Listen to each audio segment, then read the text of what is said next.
Assalamu alaikum students, how are you? As you know that we are doing exercise 4.1. आज हम लोगों ने 4.1 के क्वेश्चन नंबर 21 से ऑनवर्ड 29 क्वेश्चंस तक डिस्कस करना है। क्वेश्चन नंबर 21 जो है ये हम लोगों के पास फैक्टराइजेशन मेथड से सॉल्व होगा। ऑलरेडी हम लोग फैक्टराइजेशन मेथड से फेमिलियर हैं, जिसको हम लोग मिड टर्म ब्रेक मेथड भी कहते हैं। यहाँ पे एक्स स्क्वायर का कोफिशिएंट हमारे पास क्या है, 1 है। हम लोग एज वाली वैल्यूज मल्टीप्लाई कर लेते हैं, जैसे 90 1s आर 90। तो मुझे दो ऐसे फैक्टर्स चाहिए 90 के जिनको मैं मल्टीप्लाई करूँ तो वो तो डेफिनेटली 90 ही आएगा। अगर मैं उन्हीं को प्लस या माइनस कर दूँ तो मेरे पास आंसर क्या आना चाहिए, 21 प्लस या माइनस करने से। तो अगर मैं देखूँ 15 6 आर 90, 15 6 आर 19, और अगर 15 में ऐड कर लूँ 6, 15 और 6 को ऐड कर लूँ तो आंसर क्या आ जाएगा, 21। लेकिन हमें कौन सा 21 चाहिए, -21। तो यहाँ पे -15 में -6 ऐड करूंगी तो आंसर क्या आ जाएगा, -21। माइनस माइनस प्लस, 15 में 6 ऐड किया 21, बड़ी वाली वैल्यू के साथ माइनस का साइन है तो 21 के साथ कौन सा साइन आ जाएगा, माइनस का साइन। फैक्टराइजेशन मेथड के अलावा इसको हम लोग मिड टर्म ब्रेक मेथड भी कहते हैं, इसलिए हम लोग मिड टर्म ब्रेक करें। ये हमारे पास मिड टर्म में, इसको हम लोगों ने ब्रेक कर लिया 15 और 6 में, 15 और 6 में। यहाँ पे वेरिएबल एक्स यूज हो रहा है, इसलिए जब हम लोग इस मिड टर्म की जगह 15 और 6 लिखेंगे तो उनके साथ भी हमारे पास वेरिएबल एक्स आएगा। एज वाली वैल्यूज एज इट इज आएंगी, एक्स स्क्वायर प्लस 90, और मिड टर्म की जगह क्या आ जाएगा, -15x माइनस 6x। यहाँ पे हम लोग ऐड कर लेते हैं, क्योंकि प्लस माइनस माइनस ही होता है। एडिशन का साइन इसलिए लगा लिया मैंने ताकि मेरे पास जब मैंने पेयरिंग करनी हो तो मुझे आसानी हो कि यहाँ पे मेरे पास कौन सा साइन है, प्लस का, plus minus minus. First pair में मेरे पास क्या कॉमन आ रहा है, x कॉमन आ रहा है। फर्स्ट पेयर से मैंने x कॉमन ले लिया, रिमेनिंग वैल्यू मेरे पास क्या आ गई, x माइनस 15। इस पेयर से मैं माइनस कॉमन ले लूंगी तो plus minus minus, remaining value आपके पास क्या आ जाएगी, और माइनस के साथ 6 भी कॉमन ले लेंगे।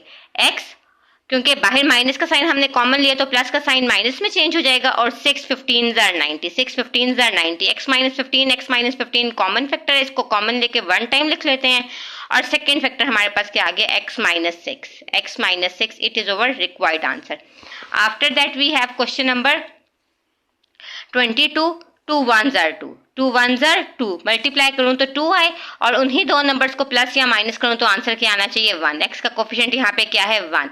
अगर हम लोग 2 में से 2 1s आर 2 और 2 में से 1 को माइनस कर दें तो हमारे पास आंसर क्या आ जाता है, 1। तो मिड टर्म में अब हम लोग 1x जगह क्या लिखेंगे, 2x माइनस 1x। एज वाली वैल्यूज या कॉर्नर वाली वैल्यूज एज इट इज आ जाएंगी, और मिड टर्म में हमारे पास क्या आ जाएगा, 2x माइनस 1x। हम लोग यहाँ पे कौन सा साइन लगाएंगे, प्लस का, क्योंकि plus minus minus. X square minus 1x plus 2x minus 2, मैंने रीअरेंज कर लिया। पहला पेयर मेरे पास ये आ गया और सेकंड पेयर मेरे पास ये आ गया। पहले पेयर में क्या कॉमन है, x माइनस 1। सेकेंड पेयर से हमें क्या कॉमन मिल रहा है, 2 और x minus 1। x minus 1 common लेके 1 टाइम लिख लेंगे, and x plus 2। After that we have question number 23। 3 6 are 18, 3 6 are 18। Multiply करूं दो नंबर्स को तो आंसर 18 आए, और उन्हीं दो नंबर्स को प्लस या माइनस करूं तो आंसर मेरे पास क्या आना चाहिए, 11। क्या आना चाहिए, 11। तो इस क्वेश्चन में अगर मैं देखूं तो मुझे मल्टीप्लिकेशन में 18 चाहिए, प्लस माइनस में 11। तो 9 2s are 18, 9 2s are 18, 9 में 2 ऐड कर देंगे तो आंसर क्या आ जाएगा, 11। 9 plus 2 is equals to 11। 3x square mid term की जगह plus 9x plus 2x plus 6। Pairing कर लेते हैं। पहले पेयर में हमारे पास क्या कॉमन है, 3x, remaining value x plus 3। 3 1s are 3, x are x square, 3x square, 3 3s are 9, x already common ले चुके हैं इसलिए यहाँ पे x नहीं आएगा। यहाँ पे कॉमन नंबर हमारे पास क्या आ जाएगा, कॉमन फैक्टर 2, और क्या बच गया, x plus 3। x plus 3 common लेके हम लोग इसको 1 टाइम लिख लेंगे, और सेकेंड फैक्टर आ जाएगा 3x plus 2। It is our required answer. After that we have question number 24। अगर हम लोग मल्टीप्लिकेशन करें, कांस्टेंट देखें, यहाँ पे कोफिशिएंट्स क्या हैं, 2 3s are 6। हम लोग सिर्फ कोफिशिएंट्स को देख रहे हैं, वेरिएबल तो हमें पता है कि यहाँ पे x स्क्वायर, यहाँ पे y स्क्वायर x y, तो वो डेफिनेटली x y हो जाएगा। हमारे पास यहाँ पे कोफिशिएंट 3 और यहाँ पे कोफिशिएंट 2, 3 2s are 6। मल्टीप्लिकेशन में 6 आना चाहिए, प्लस माइनस करने से 5 आना चाहिए, प्लस माइनस करने से 5 आना चाहिए। तो अगर मैं ले लूँ 6 1 ज़र 6, 6 1 ज़र 6, और अगर मैं 1 में से 6 को माइनस कर लेती हूँ तो मेरे पास आंसर क्या आ जाएगा, -5। हमें -5 चाहिए था, इसलिए बड़ी वाली के साथ वैल्यू के साथ माइनस और छोटी वाली वैल्यू के साथ हमने प्लस का साइन लगा लिया। तो हमारे फैक्टर्स क्या आ गया, -6 and +1, -6 and +1। 2x square -5xy की जगह क्या आ जाएगा, -6xy plus 1xy -3y square. यहाँ पे वेरिएबल एक्स वाई था, इसलिए मिड टर्म हम लोगों ने जो ब्रेक करके फैक्टर्स लिए उसके साथ भी एक्स वाई आ गया। एक पेयर हमारे पास ये आ गया और सेकंड पेयर हमारे पास ये।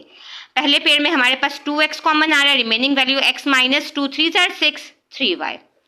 यहाँ पे हमारे पास 1, क्योंकि 1 1 ज़र 1 1 3 ज़र 3, और साथ में हमारे पास y कॉमन आ रहा है, remaining value x minus 3y। x minus 3y, x minus 3y common लेके 1 टाइम लिख लेंगे, और सेकेंड फैक्टर हमारे पास क्या आ जाएगा, 2x प्लस 1y या 2x plus y। It is our required answer. After that हमारे पास क्वेश्चन नंबर 25 है। क्वेश्चन नंबर 25 में हमारे पास अरेंजमेंट हमें पहले करनी पड़ेगी, क्योंकि क्वाड्रेटिक इक्वेशन में पहले एक्स स्क्वायर फिर एक्स और फिर constant value. Standard quadratic equation हमारे पास ax plus bx plus c होता है, तो इसके अकॉर्डिंग हमने अरेंज करना है। सबसे पहले हम लोग -5x square, after that 6x plus 8, 5 8 ज़र 40, मल्टीप्लाई करूँ तो 40 आए, और अगर प्लस या माइनस करूँ तो आंसर क्या आना चाहिए, 6। तो 10 4 ज़र 40 या 4 10 ज़र 40, 4 में से 10 को माइनस कर दूंगी तो आंसर मेरे पास क्या आ जाएगा, 6। लेकिन मुझे क्या आंसर चाहिए, +6 चाहिए, तो 10 के साथ प्लस और 4 के साथ माइनस लगा लेंगे। 10 - 4 = 6। हम लोग यहाँ पे क्या कर लेते हैं, -5x स्क्वायर प्लस 8, एज वाली वैल्यू एज इट इज आ जाएगी, -4 + 10। हमने फैक्टर्स क्या लिए हैं, -4x प्लस 10x। पेयरिंग कर लेते हैं। पहले पेयर में हमारे पास क्या कॉमन आ रहा है, -x, रिमेनिंग वैल्यू 5, माइनस का साइन कॉमन लिया तो यहाँ पे क्या आ जाएगा, प्लस और 4। यहाँ से हमारे पास क्या वैल्यू कॉमन आ रही है, 2, 2 5 ज़र 10, x स्क्वायर था, 1x यहाँ पे रिमेनिंग है, प्लस 2 4 ज़र 8, 5x plus 4, 5x plus 4 common लेके हम 1 टाइम लिख लेंगे। आफ्टर दैट हमारे पास -6 + 2, इसको अरेंज करके पॉजिटिव वैल्यू पहले और नेगेटिव बाद में लिख लेते हैं, 2 - x। It is our required answer. After that we have question number 26। Same 25 question की तरह इसको भी हम लोगों को पहले अरेंज करना पड़ेगा। -5x square -7x plus 6। अब हमें क्या चाहिए, 5 6 ज़र 30, मल्टीप्लाई करें तो 30 है, प्लस या माइनस करें तो आंसर हमारे पास क्या आना चाहिए, 7 आना चाहिए। तो हम लोग फैक्टर्स ले लेते हैं, 10 3 ज़र 30, 10 3 ज़र 30, 10 और 3 को मल्टीप्लाई करेंगे तो 30 आ जाएगा।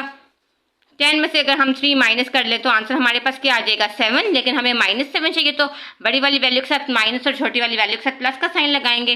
प्लस माइनस माइनस, 10 में से 3 माइनस किया 7, तो ये आपके पास क्या आ जाएगा, -7। -5x स्क्वायर प्लस 6, एच वाली वैल्यू एज इट इज लिख दी, और मिड टर्म में क्या आ जाएगा, -10x plus 3x, -10x plus 3x। Pairing कर लेते हैं। पहले पेयर में हमारे पास क्या कॉमन है, माइनस का sign, after that 5 and x -2, बाहर माइनस का साइन कॉमन ले चुके हैं, इसलिए यहाँ का साइन हमारे पास क्या हो जाएगा, चेंज। यहाँ पे कॉमन 3 है, remaining value x + 2, x + 2 common लेके हम 1 टाइम लिख लेंगे, और इसको अरेंज करके लिख लेते हैं, 3 - 5x। It is our answer. After that question number 27। अगर हम लोग इसको डायरेक्ट सॉल्व करें, 2 6 ज़र 12, तो तब भी हमारे पास सॉल्व हो जाएगा। लेकिन अगर हम देखें तो यहाँ पे हमारे पास 2 कॉमन आ रहा है, तो हम लोग 2 स्टार्ट में कॉमन ले लेते हैं। Remaining value a square -2a -3, 2 common लिया, 2 1 ज़र 2, 2 2 ज़र 4, 2 3 ज़र 6। अब 2 एज इट इज आएगा, और हम लोगों ने इसकी मिड टर्म ब्रेक करनी है। 3 1 ज़र 3, मल्टीप्लाई करें 3 आए, प्लस या माइनस करें तो 2 आना चाहिए। तो इसके लिए हम लोगों ने जो फैक्टर्स लेने हैं वो हम लोगों ने क्या ले लेने हैं, -3 एंड 1। माइनस क्यों लगाया, क्योंकि हमें बड़ी वाली वैल्यू के साथ माइनस रिक्वायर्ड है, हमें -2 आंसर चाहिए प्लस माइनस करके। अगर मल्टीप्लाई करें इसको, 3 1 ज़र 3, 3 1 ज़र 3, और अगर प्लस या माइनस करें तो हमें -2 चाहिए, तो हम लोग इसको कर लेंगे, -3 + 1 = -2, प्लस माइनस -3 में से 1 माइनस किया 2, बड़ी वाली वैल्यू के साथ माइनस है तो माइनस आ जाएगा। a square -3 as it is आएगा, और -2a की जगह क्या आ जाएगा, -3a + 1a। हम लोगों ने पेयरिंग करनी है, 2 एज इट इज आएगा, पहले पेयर में हमारे पास क्या कॉमन है, a, remaining value a minus 3। Second pair में हमारे पास 1 आ जाएगा और remaining value a minus 3। a minus 3 common लेके 1 टाइम लिख लेते हैं और रिमेनिंग फैक्टर हमारे पास क्या आ जाएगा, a plus 1। After that we have question number 28। Question number 28 में 36 1s आर 36, मल्टीप्लाई करें तो 36 है, प्लस क्या माइनस करें तो हमारे पास क्या आना चाहिए, 13 आना चाहिए। 13 आना चाहिए तो हम लोग को इसके लिए क्या वैल्यू रिक्वायर्ड होगी, 4 9s आर 36, 4 9s आर 36। 4 और 9 को ऐड करेंगे तो आंसर हमारे पास क्या आ जाएगा, 13। हमें -13 चाहिए तो दोनों के साथ कौन सा साइन आ जाएगा, -13 का। यानी -4 में हम लोग ऐड कर रहे हैं -9, -4 में हम ऐड कर रहे हैं -9। y raise to power 4 -4 u square में हम ऐड कर रहे हैं -9 u square plus 36। -4 y square में हमने ऐड किया -9 यू स्क्वायर, साथ ही हमने पेयरिंग भी कर ली। पहले पेयर में हमारे पास यू स्क्वायर कॉमन आ रहा है, remaining value you square -4, minus का साइन कॉमन ले लेते हैं, 9 कॉमन आ रहा है, यू स्क्वायर -4, माइनस कॉमन लिया था इसलिए अंदर का साइन चेंज हो गया, यू स्क्वायर -4 2 टाइम्स है, कॉमन लेके इसको हम लोग 1 टाइम लिख लेते हैं और रिमेनिंग फैक्टर क्या आ जाएगा, यू स्क्वायर -9। अब हमारे पास u पे स्क्वायर है तो हम लोग 4 और 9 को भी स्क्वायर फॉर्म में कन्वर्ट कर लेते हैं, यू स्क्वायर -2 स्क्वायर, इसी तरह से आ जाएगा u square -3 square. 3 3s are 9, 2 2s are 4। ये हमने क्यों किया, क्योंकि हमने एक फार्मूला पढ़ा हुआ है, a square minus b square is equals to a plus b into a minus b। तो ये हमारे पास फार्मूला है a square minus b square, a square minus b square. तो फार्मूला अगर हम लोग ओपन करें तो a plus b, a minus b, इसी तरह से इस पर भी फार्मूला अप्लाई हो जाएगा, a प्लस b और a minus b। It is our answer. After that we have last question of this exercise, that is question number 29. y raised to power 4 minus 12y square minus 64। अगर हम लोग multiply करें तो 64 है, plus या minus करें तो 12y। तो हमारे पास फैक्टर्स क्या आ जाएंगे, 16 4s are 64, और अगर हम लोग 16 में से 4 को सब्ट्रैक्ट कर दें तो हमारे पास क्या आ जाएगा, 12।